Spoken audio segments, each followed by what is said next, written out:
Eu vou fazer uma provocação aqui, tá? Concordo com vocês em tudo, número, gênero e grau. Só que agora eu vou trazer um problema real pra mesa. Não que essa coisa não seja. Não que o nosso assunto não seja real. E válido e tá na Bíblia. Temos base bíblica pra falar cada palavra que falamos aqui. Só que trazendo pro mundo real da igreja, pro povão, colocar na situação na mesa. Beleza, cresci nesse ambiente, crescemos nesse ambiente, temos a consciência de que não é pecado. Beleza? Não é pecado. Só que eu tenho essa consciência. Só que o meu irmão não quer ter essa consciência. Ele não quer evoluir. Ele não quer adquirir conhecimento. Porque ele aprendeu de que aquilo é pecado e ele não aceita outra opinião, ele não aceita uma discussão, ele não aceita uma troca de ideia do que a gente está fazendo aqui. E o pastor, que devia ser o intermediário disso, fala: não, irmão, a gente aprendeu que é pecado, a gente não vai. Não vai. É porque isso é costume, bom costume. Paulo fala para não tirar os bons costumes da igreja. E aí, o que eu faço? Aí eu que tenho consciência, tudo bem, tenho amor, tenho respeito, eu sou obrigado a parar? Não sou obrigado, porque Paulo fala. Paulo é Paulo, né? E eu sou eu, né? E jacaré é um bicho, como diz o ditado, né?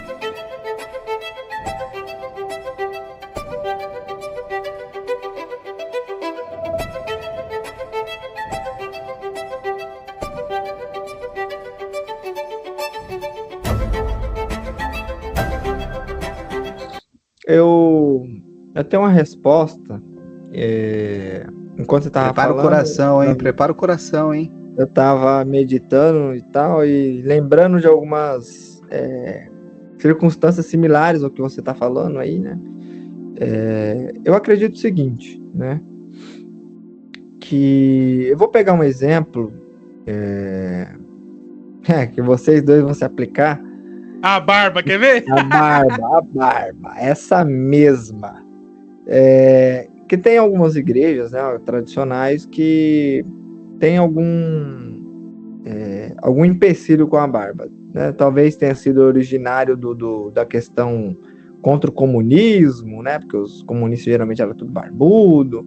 Aí tem alguns que quiseram fundamentar essa questão da barba no texto de José do Egito, ali quando ele vai se encontrar com o faraó e tal, enfim. Mas eu acredito piamente que se você está numa comunidade, você tem uma grande dificuldade, né? Ou alguma dificuldade, né? Não vou dizer grande, em algum costume. Mais uma vez, a gente está falando de costume, não de doutrina, tá? Falando de costumes aqui. Doutrina a gente trata de uma outra forma. Se a gente está falando de costumes, perdão, eles têm que ser analisados, e se você decidiu congregar ali, se você se sente independente dessa questão do costume, você entendeu que ele não é necessário para a salvação, porque infelizmente algumas comunidades tratam costumes quase como uma parte do ato salvífico, né? Eu acho que essa é a parte-chave. Aí é complicado. Exatamente. Aí é um problemão, tá? É um problemão. Mas isso aí o que eu queria abordar, a minha abordagem desse assunto é o seguinte: quando a gente compreende alguma coisa, alguma tradição, como a questão da palma, como a questão da barba, como a questão de outras, que eu não vou ficar citando aqui, que eu não quero ficar atingindo ninguém particularmente, que a ideia não é essa. Olha o isentão aí, ó. Tô tentando. Essas questões pormenores, geralmente, elas escondem algo maior. Quando a pessoa coloca o costume a tal ponto que ele não pode ser debatido mais na comunidade, ele é quase uma doutrina. E aí é um pecado, tá? Aí é um erro sério. Vira um dogma da comunidade. Vira um dogma. Aí é um erro sério da parte da comunidade. Se a comunidade entende, vamos por partes, se a comunidade, aquela comunidade que você pertence, entende, não, irmão, de fato, isso não é algo salvífico, mas é algo que a comunidade entende que se você preservar nisso daqui, você vai acabar se preservando de pecado X, de pecado Y. Então, um exemplo, né? Proíbe lá um exagero com maquiagem. Algumas igrejas proíbem tudo. Por quê? Estão tentando inviabilizar o pecado da vaidade, e entre outros. Então, você precisa entender que aquela comunidade tem aquela determinada postura para evitar um pecado X ou Y. A gente sempre tenta, de algum lado, nos precavermos do pecado. Vamos tentando não pecar. Essa é a vida do crente, é tentar não pecar. E algumas comunidades utilizam de costumes como subterfúgio. Agora, geralmente, em outros casos, acontece de que aquela comunidade tomou aquele costume já como doutrina e, geralmente, a igreja passou a não ser mais a comunidade dos santos, mas ela acabou a ser quase como a graça de Deus, que se você não pertence àquela comunidade, você não tem salvação. Que se você não se comporta daquele jeito X ou Y, que aquela comunidade está estruturada daquele jeito, então você não faz parte do reino dos céus, porque o crente tem que viver daquele jeito, mas fundamentado em qual texto bíblico? Em qual é a base bíblica que você tem para dizer? Isso que a gente está comentando agora, o Wendel e o Léo vai saber também, é tão sério que muitas vezes quando você sai de determinada placa de igreja para outra, os anteriores nem te cumprimentam na rua. Sim, você vira algo anormal, não é reconhecido. É com oi, tudo bem, não é mais com a paz do Senhor. Exatamente, sendo que agora eu vou falar uma coisa, que isso aqui é bíblico, tá nos evangelhos e quase não é lido. Independente se a pessoa partilha da sua fé ou não, Jesus manda, aonde você chegar, cumprimentar com a paz. Porque se ali tiver um filho da paz, repousará sobre ele a vossa paz, senão a paz retornará sobre vós. E nós temos esse costume de, não, só dar a paz do Senhor para quem é crente. E isso não, tem que dar paz para todos.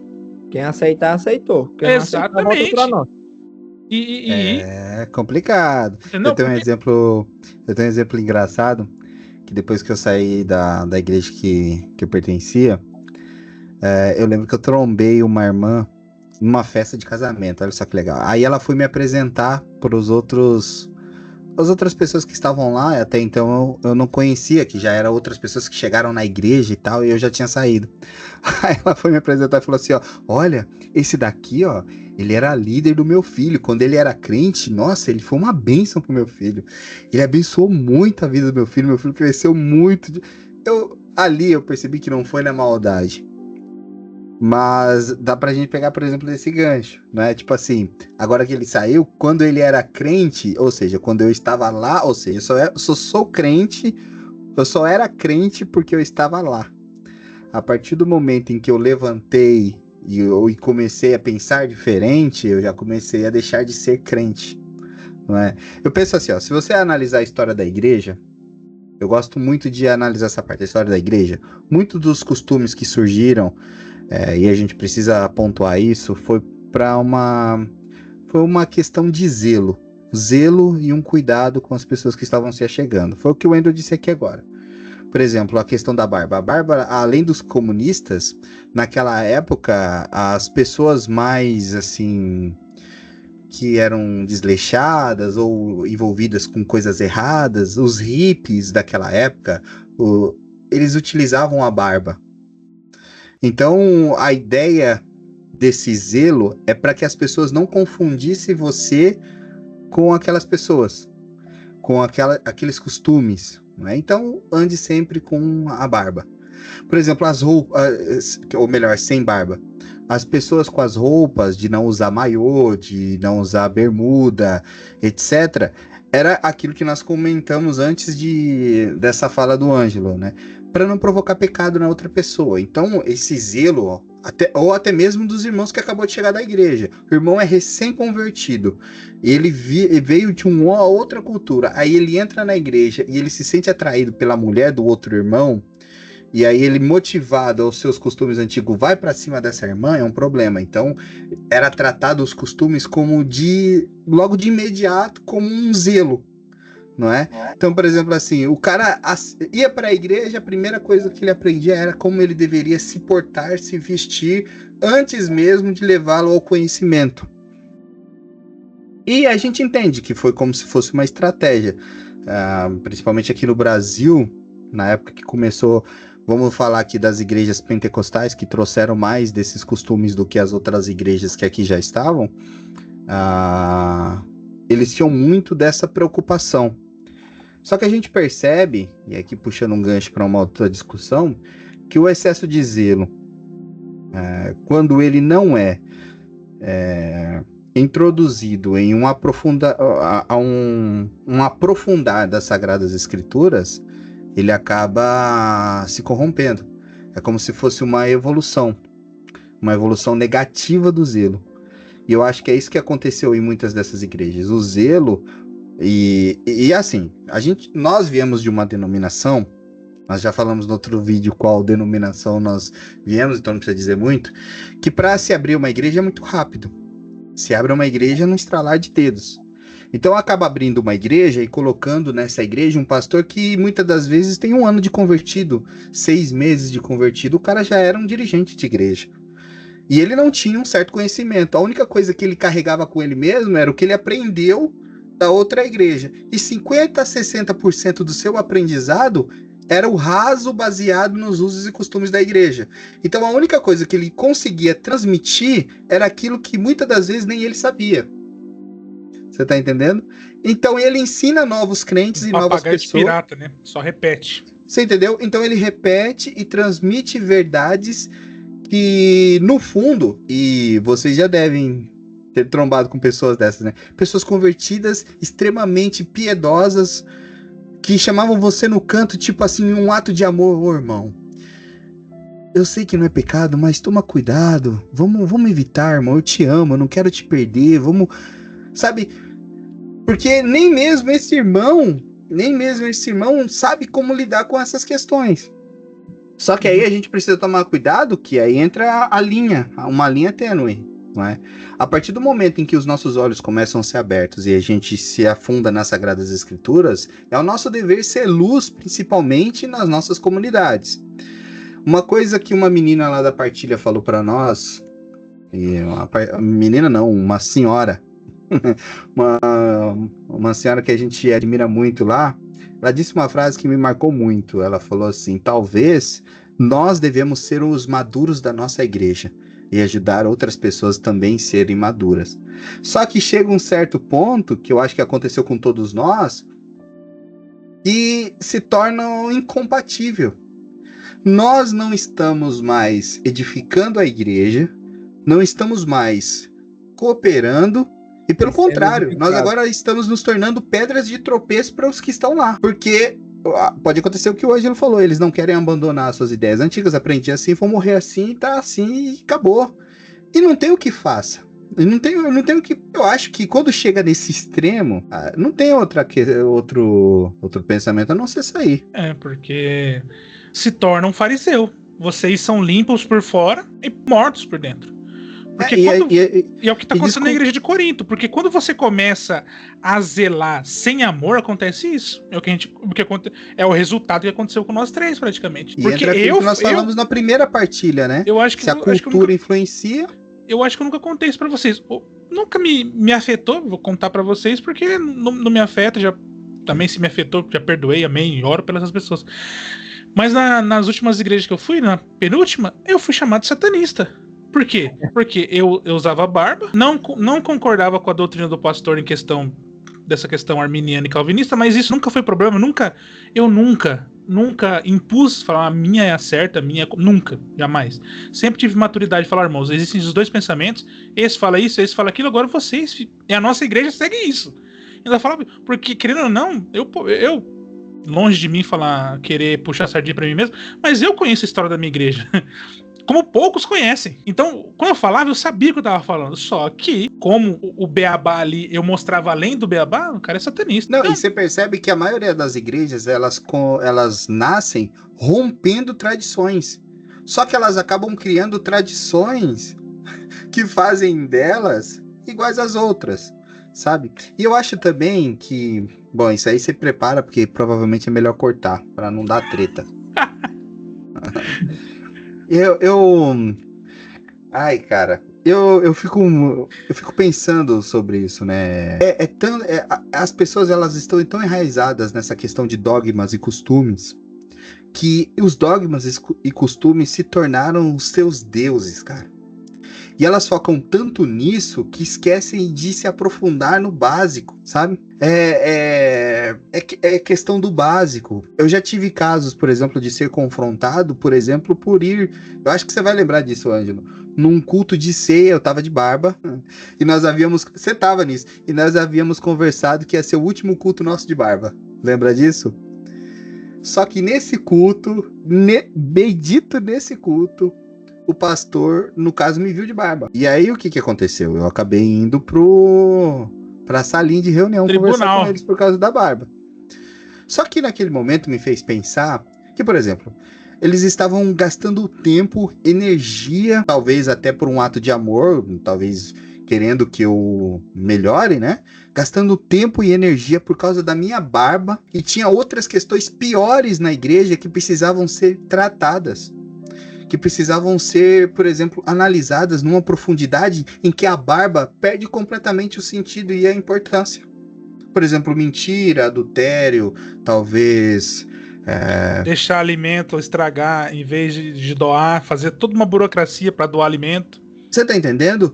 Criaram-se regras, costumes e dogmas para definir o que é sagrado e o que de fato deveria ser sagrado, que é a transformação do coração através das Sagradas Escrituras, porque a gente se torne parecido com Jesus, deixou de ser o foco. É que nem eu falo, eu amo tradição. Eu amo as igrejas, eu amo esses ritos. Eu sou apaixonado, por exemplo, essas igrejas históricas que têm as suas liturgias. Eu amo essas roupas sacerdotais, anglicanas. Eu sou apaixonado por essas coisas. E meu sonho é pregar um dia com o colarinho. Não porque é? O colarinho tem um significado muito, muito bonito. Você entendeu? Eu amo esses significados. Eu amo a história dessas coisas. Eu acho isso incrível. Eu acho mesmo que nós temos que ir para dentro de um templo, cultuar juntos, louvar a Deus juntos, pregar, mas isso é totalmente o secundário, porque o principal e o primordial é sermos cada vez mais parecidos com Jesus, e a gente precisa ser discipulado para isso, se aprofundar nisso, sabe? A gente precisa crescer nisso. O que acontece é que muitas igrejas se pegaram tanto por causa do seu tempo, do seu momento, a costumes e doutrinas, transformando isso em santo a ponto de se tornar seus deuses, e eles não percebem, como se Deus fosse salvar apenas o que não tivesse de barba. Eu já ouvi, por exemplo, de pastor antigo que ele toma banho de roupa, porque se Jesus voltar, ele tá tomando banho, e como é que ele sobe pelado? Isso é verdade, já ouvi isso já. Entendeu? De primeira mão ainda. Como que eu vou dormir de pijaminha? Pensou? Chegar lá no céu e as pessoas me verem de shortinho e camiseta? Não pode, tem que dormir de camiseta de manga comprida. É engraçado, mas tem pessoas engraçado, que levam isso só que é trágico. sério. E é verdade. E quantas pessoas, igual essa série é focada nos desigrejados, quantos desigrejados já sofreram isso e coisas piores? Você tá entendendo? Eu não deveria deixar, por exemplo, de jogar bola, porque é um esporte mundano. Eu deveria deixar de jogar bola, porque todas as vezes que eu jogo bola, eu xingo meu irmão. Eu não sei perder, eu sou totalmente transformado quando eu perco. Então eu tenho que parar de jogar bola, não porque eu vou pro inferno, é porque eu tô fazendo mal às pessoas que estão próximas de mim. Porque o futebol me faz pecar, faz tá colocar palavras torpes na minha boca. É isso que o Wendel falou aqui. É o que Paulo falou. Na realidade, o Wendel só aqui nos trouxe o que Paulo quis dizer. Atualizou a Bíblia para nossa linguagem de hoje. Cuidado com esse termo, misericórdia. Então é isso. Eu tenho que deixar de usar uma roupa curta? Não é porque eu tenho medo de ir pro inferno, porque se Jesus voltar, eu vou estar com uma roupa curtinha. Não, irmão, eu tenho que deixar de usar uma roupa curta, porque eu sei que tem pessoas que não estão preparadas para isso. E vai causar problemas, e talvez causa um problema tão grande que nem eu sei lidar. Porque pode atrair pessoas para perto de mim que eu não sei dizer não, e aí eu acabo cometendo inclusive adultério, porque eu não sei dizer não. Você tá entendendo como é mais profundo? Para mim, a igreja é totalmente essencial. Eu sou igrejeiro no último. Só que ser igrejeiro e não se aprofundar como deveria nas Sagradas Escrituras, irmão, pelo amor de Deus. Não é nem se aprofundar nas Sagradas Escrituras, não tem amor. Você tá entendendo? Porque muitas vezes a pessoa, em vez de você dar essa explicação que a gente tá dando com amor, com carinho, simplesmente é mais fácil dizer não. Igual tem um humorista, que agora eu esqueci o nome dele, mas ele faz um humor, ele é carioca, e ele se veste de pastor. Eu adoro o canal dele, ele fala que ele é vice-deus. Porque todo mundo fala que ele fala assim, todo mundo que fala que é Deus morre, então pra Deus não me matar, eu sou o vice-deus. E ele falou que tem a igreja, não vou falar o nome da igreja aqui, porque o nome da igreja dele é feia, pejorativa. Mas ele fala que quando ele ia na igreja, ele questionou o pastor dele, falou assim, pastor, beber é pecado? Ele falou assim, irmão, depois do culto eu vou te responder. E depois do culto, ele falou assim, e aí, pastor, é ou não? Ele falou assim, irmão, eu vou te responder não te respondendo, porque eu sei que você é um cara inteligente. É mais fácil ensinar um cachorro a sentar e ficar quieto ou botar coleira nele? Ele falou, entendi, pastor. Você tá entendendo? E isso que você falou é um outro problema absurdo das igrejas de hoje, que se chama doutrinação. É baseado naquilo que eu acho que deve ser. Então é muito mais fácil eu falar, tracar na mão do Wendel uma lista de regras e falar, segue isso, irmão. Se você não quiser seguir isso, procura outra igreja, do que eu abrir espaço do meu gabinete pro Wendel vir me questionar essas coisas. Uma das questões que me pegou muito antes de eu sair, eu vou parar de falar porque o Wendel já ficou calado, tem que deixar o Wendel falar mais. Vocês falando e eu quieto. O que me deixou impressionado é que nós viemos de uma igreja centenária, que tem um documento, uma regra de fé, que é um documento que determina o que a igreja acredita. E a regra de fé da minha igreja, que me deu ainda foi o Ângelo, que tá aqui. Ele me deu, eu tenho aqui, ele ainda fez uma dedicatória para mim. E ele me deu essa declaração de fé. Só que um dia eu fui questionar um dirigente de congregação e ele nem sabia que a sua igreja tinha uma declaração de fé. Você tá entendendo? Triste. E aí eu fui propor para ele para que nós estudássemos durante 3 meses aquela declaração de fé, para que a igreja se aprofunde naquilo que a igreja acredita. Só que quando ele pegou e observou alguns temas, ele achou melhor deixar para lá, porque às vezes é meio complicado, né, irmão? Vamos entrar em alguns assuntos meio... Então você entende qual que é a... E nem uma declaração de fé assim elaborada. Não é uma declaração de fé de Westminster. É só a declaraçãozinha de fé ali. Entendeu? Não é uma... Sabe? É difícil, cara. Você quer colocar na sua igreja que os obreiros têm que usar terno, chique, bonito, alinhado? Beleza, tranquilo, é a liturgia da igreja. Vamos cantar louvores de um determinado inário. Beleza, por favor, vamos tentar deixar a cara lisa, sem barba. Tudo bem, não tem problema nenhum nisso. Não é esse o problema. O problema é se aprofundar tanto nas Sagradas Escrituras que para a pessoa que está se sacrificando, colocando um terno e tirar a barba, ele entenda que aquilo é totalmente secundário. Não tem nada a ver com salvação, tem apenas a ver com um costume, uma identidade ali da igreja, daquele ambiente, e que as outras pessoas que não seguem isso também são os meus irmãos, e tamo junto e vambora. Não é? Porque a nossa missão aqui é ser parecida com Jesus, gente, pelo amor de Deus. Teve um pastor, que eu falo, esse é pastor, eu nem sei o nome dele, mas ele quase todo dia da semana ele passa para visitar o meu pai, que tá doente, e um dia, consequentemente, estava junto com a Cassiane lá, a gente cantou um hino da harpa e o pastor foi orar. E o meu pai, por ser já mais de idade, pastor, meu filho de barba, tudo, né? Jeito de pai querendo cuidar, né? O pastor falou, não, mano, isso não tem problema, não é questão de salvação. Mas eu tenho certeza que se um dia ele sentir de tirar, ele não vai debater isso com Deus. Ele vai tirar. E de fato, se um dia eu sentir que isso tá fazendo meu irmão pecar, tá fazendo mal, cara, se eu amo Deus tanto, igual Paulo falou, se tá fazendo meu irmão pecar, eu vou parar de comer carne sacrificada a ídolo. Porque igual você falou, porque o céu não é meu. Eu não vai. Aqui eu vou. Não sei se vai. É um ataque veemente. Não existe céu assembleiano. Não existe céu adventista ou presbiteriano batista. O céu é de todos aqueles que professam a fé e que creram em Jesus Cristo como seu Senhor e Salvador. A mesa é uma mesa só e todo mundo vai estar sentado um do lado do outro. E é o próprio Cristo que vai estar nos servindo. Agora que a gente fica com picuinha, mesquinharia, coisas secundárias colocando na frente e esquecendo do amor. Que eu, muitas vezes, vou falar, não tenho vergonha. Eu me converti depois de conhecer a Cassiane e vocês dois. Que foi o momento que eu me converti de verdade. Porque teve uma época que teve uma irmã, pouco tempo antes de conhecer vocês, que passou por mim na rua e ela tava de calça.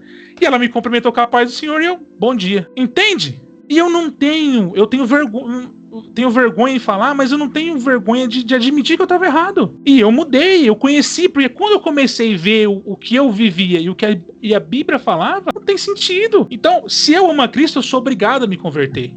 Eu sou obrigado ao pensamento. E abandonar essas coisas, como o Léo falou, que secundárias.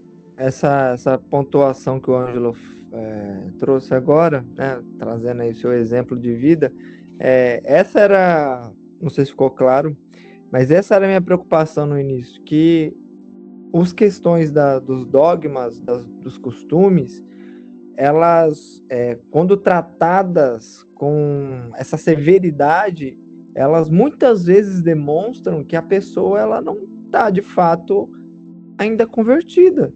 Ela está atrelada à religião, ela é uma pessoa religiosa, ela não acredita em Jesus. Esses tempos eu fui pregar numa determinada igreja, e aí eu preguei sobre a graça, né?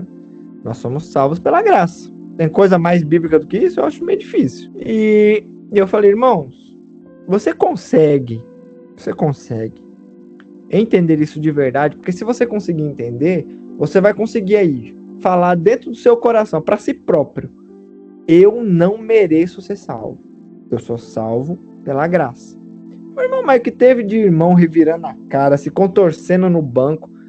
Por quê? Porque não entende a doutrina bíblica, não compreende a estrutura da doutrina das Sagradas Escrituras, o evangelho que foi pregado para eles, muitas vezes é um evangelho, faça isso, faça aquilo para você ser salvo, ou seja, existe mérito na salvação dessas pessoas.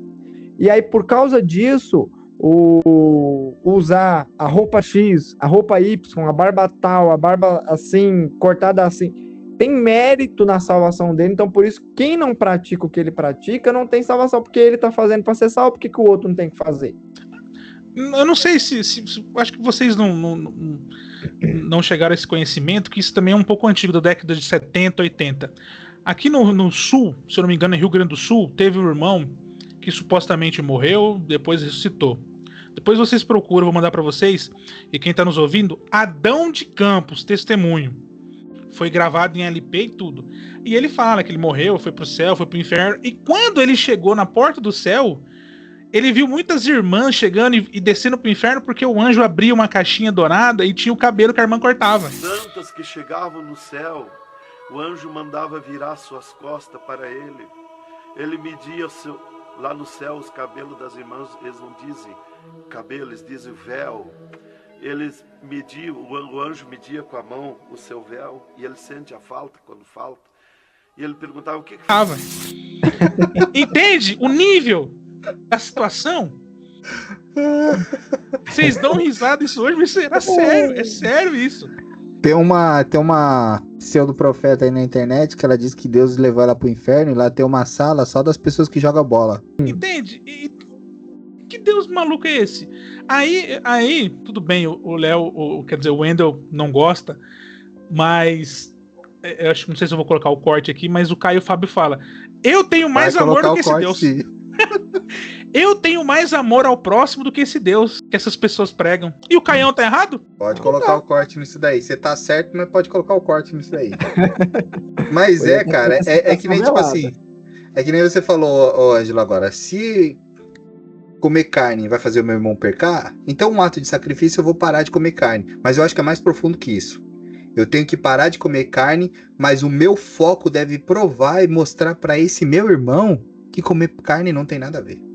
Exatamente. Porque se eu paro de comer carne e não me aprofundo nas Sagradas Escrituras para mostrar para ele e quebrar nele esse dogma, esse rito equivocado, então ele vai levar para a vida dele inteira que aquilo tá certo.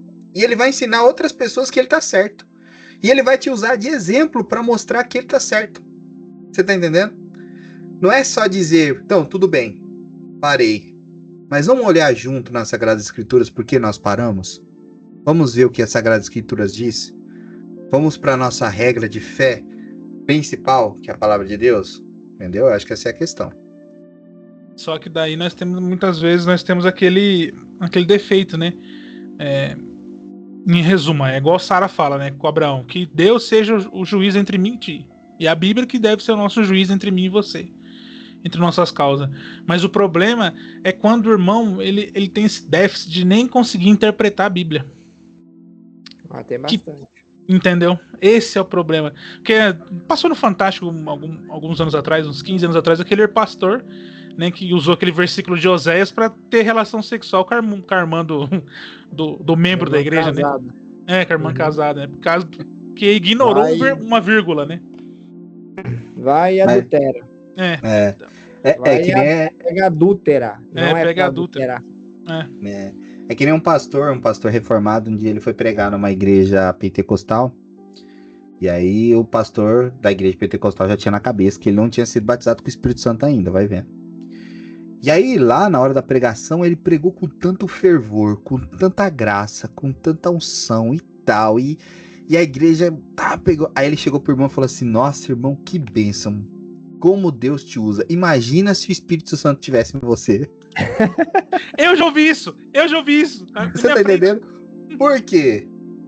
Mas aí eu pego nesse ponto pra dizer a você, se o irmão tem déficit de entender a Sagrada Escritura, seja você a Escritura na vida dele. Ele olha pra você e fala: cara, esse cara tem tanto de Deus que não é possível que ele esteja, que ele não seja batizado. Assim. Ou seja, não é tá possível entendendo? que ele não tenha o Espírito Santo. Não é possível que essa barba aí do diabo continua imperando na vida dele. Esse irmão é tão crente, mas como que pode ser tão crente e ser barbudo? É isso aí. Vamos caminhando pro final, gente. Exato. E aí, pra gente fechar esse assunto, é legal reforçar que quando nós vamos pro capítulo 10, versículo 23, Paulo repete o versículo que nós citamos no último: tudo me é permitido, mas nem tudo me convém. Tudo me é permitido, mas nem tudo me edifica. Ô, Ângelo, você tá com uma versão mais tradicional aí? Lê pra nós. Todas as coisas me são lícitas, mas nem todas as coisas convêm. Todas as coisas me são lícitas, mas nem todas me edificam. Você percebe que nem todas me deixarão dominar, no outro versículo, só que já que você entendeu que nem todas as coisas te dominam, então agora comece a ser edificado por aquilo que realmente te edifica. Então ele mudou aqui o sentido que a liberdade ela precisa ser usada da maneira correta para sua edificação. E nós aprendemos no início que a nossa maior edificação é através do amor. Ô, Wendel, pelo amor de Deus, fala, Wendel, você tá muito calado hoje. Não, só vou ler na minha versão aqui. Certamente vocês são livres para comer alimentos oferecidos aos ídolos, se assim quiserem. Não é contra a lei de Deus comer tal carne. Porém, isso não significa que vocês deveriam comê-los. Pode ser perfeitamente legal, mas pode não ser a melhor coisa ou a coisa mais edificante. Então, aí aqueles irmãos que falam: não, mas isso não é pecado, a Bíblia não proíbe. Então, mas pode ser que isso não seja o mais edificante, né? Nós aqui gostamos de fundamentar as coisas nas Escrituras. Mas há coisas, há circunstâncias, há culturas, contexto, culturas onde você vai se pregar o evangelho, comunidades onde você vai ser inserido, em que determinadas questões, por mais que você tenha a liberdade bíblica para realizar determinada coisa, tem coisas que você não pode praticar, porque não vai edificar nem você e nem os irmãos. Os irmãos vão te condenar muitas vezes. Hoje, infelizmente, a cultura é mais condenatória. Então, os irmãos vão te condenar, não vão te receber como irmão de verdade. Você vai ficar magoado, vai ficar ressentido, vai ficar bravo. Não, porque isso não está na Bíblia. Mas não vai adiantar discutir. Entendeu? Não é que não... Talvez você esteja correto. Escrituristicamente, preto no branco, você esteja certo. Mas isso vai agregar o que na sua vida diária, né? Na sua edificação? Se não vai edificar você, nem as pessoas à sua volta, então você sacrifique, né? Você sacrifique. Não faça, né?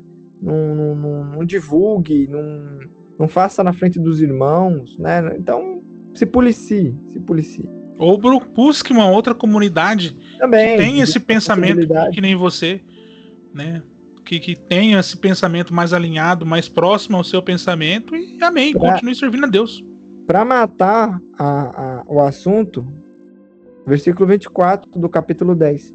ninguém busque o proveito próprio, antes cada um o que é de outro. Isso é muito difícil, né? De fato, isso é muito difícil. Mas é buscar porque o reino é compartilhado. É aquilo que a gente está falando. Vem falando. O texto áureo. Qual que é o texto áureo da Bíblia? Porque Deus amou o mundo de tal maneira que fez o quê? Deu o seu filho. Que ele deu. Ele não protegeu, não guardou, não zelou por ele. Ele deu o seu próprio filho. Né? Então, é doar-se. Amar, como o Léo falou no início, é doar-se. É ofertar tempo, é ofertar cuidado, é se preocupar com o próximo. É isso, amar é isso. Não é só um sentimento. Amém. E aí o versículo 31 fecha com chave de ouro, né? Assim, quer vocês comam, bebam ou façam qualquer outra coisa, façam tudo para a glória de Deus. Para a glória, não sua nem do irmão, pela glória de Deus. E glorificar a Deus é amar o seu irmãozinho. Ó, finalizamos, hein? Eu acho que é aí. Deus deseja ser amado no próximo. Boa. Pode colocar já como título. É. Viu? E eu recomendo para você de casa, leia os capítulos que nós não comentamos aqui. Nós finalizamos no capítulo 10, mas é porque a gente está tratando assuntos de uma maneira... Apesar de lermos o capítulo, etc., com embasamento bíblico, nós não estamos comentando capítulo a capítulo. Nós estamos trabalhando a problemática. E essa problemática que nós conversamos hoje... você vai reparar no próximo capítulo 11, ela meio que encerra o assunto, muda-se o assunto no capítulo 11. Então eu aconselho você a ler aí o capítulo 8 na sua casa, leia o capítulo 9, leia o capítulo 10 inteiro, aprenda com o apóstolo Paulo e a gente nós no próximo encontro vamos tratar de uma problemática. Quem diria? A ceia é um problema, Ângelo? É um problema porque as pessoas não entendem o que é a ceia, assim como o pessoal não entende o sábado, o pessoal não entende a ceia do Senhor. Dá uma catucada aqui já. Já deu uma... Olha só, pegando esse gancho, né, da consciência, aí para você que está se perguntando, mas a liberdade é minha, por que eu tenho que me preocupar com a consciência do outro? Paulo faz exatamente essa pergunta no versículo 29 do capítulo 10. Isto é, da consciência dele e não da sua. Então tá falando do outro. Aí você pode se perguntar, pois por que a minha liberdade deveria ser julgada pela consciência do outro? Mas o que eu tenho a ver com o que o outro pensa? Não vou me preocupar com o outro por quê? Se eu posso agradecer a Deus, versículo 30, pelo alimento e saboreá-lo, por que devo ser condenado só porque o outro pensa que eu estou errado? Portanto, aí entra o versículo 31. Portanto, quando vocês comem ou bebem ou fazem qualquer outra coisa, vocês devem fazer tudo para a glória de Deus. Portanto, não seja um motivo de tropeço para ninguém, quer sejam eles judeus, gentios ou da igreja de Deus, né? Então, esse é o plano de Deus para nós, que a gente faça em prol do próximo. Se você estava se questionando por quê, a Bíblia já respondeu a sua pergunta. Amém. Boa. É isso aí. Resumindo tudo hoje numa frase, Wendel? Numa frase? Finaliza aí. Cada um vai falar uma frase aí. Não, deixa só o Wendel. Não, vocês ficam me jogando essas bombas assim em cima da hora, assim, e se vira nos 30, né? Se vira Quem aí. sabe faz ao vivo. Grande Faustão. Numa frase, eu resumiria da seguinte forma. Quer a gente coma, quer a gente beba, quer a gente se vista, tudo tem que ser feito para a glória de Deus. E nesse mundo, as nossas ações em prol dos outros é o que mais glorificam a Deus, é o que mais demonstram o caráter amoroso de Deus e a forma com que Deus ama, que é doando-se, é se entregando, é se sacrificando pelo bem nosso e nós nos sacrificamos pelo bem do outro. Como disse o apóstolo João, não existe amor maior do que este, de dar a sua vida pelo seu irmão. Vai lá, Léo, suas considerações finais. Ame, cresça e cumpra o seu propósito, que é glorificar a Deus. Pronto. Amém. Eu acho que é isso que se resume. Ame, cresça e cumpra o seu propósito, que é glorificar a Deus. Amém, gente. É isso aí. Gostou desse vídeo? Não, Curta, pera, antes de você encerrar. Sua frase bonita. A minha frase, os caras. Aí. Ai, tá bom a minha frase. Gostei da sua, bem bonita, do Wendel, bem mais robusta. A minha, eu acho que é bem... Vou fazer um clichêzão aqui. Pare e pense o que Jesus faria ou falaria no seu lugar. Pense como Cristo. Interessante. Amém. Amém? E se você gostou, curta, compartilha, salve, curta, visualize, nos procure nas redes sociais, nos dê sugestão de temas, críticas positivas, destrutivas, não tem problema, pode fazer aí que nós, o Wendel e o Léo aguenta. Amém? Tchau, gente, fique com Deus, até a próxima. Fui!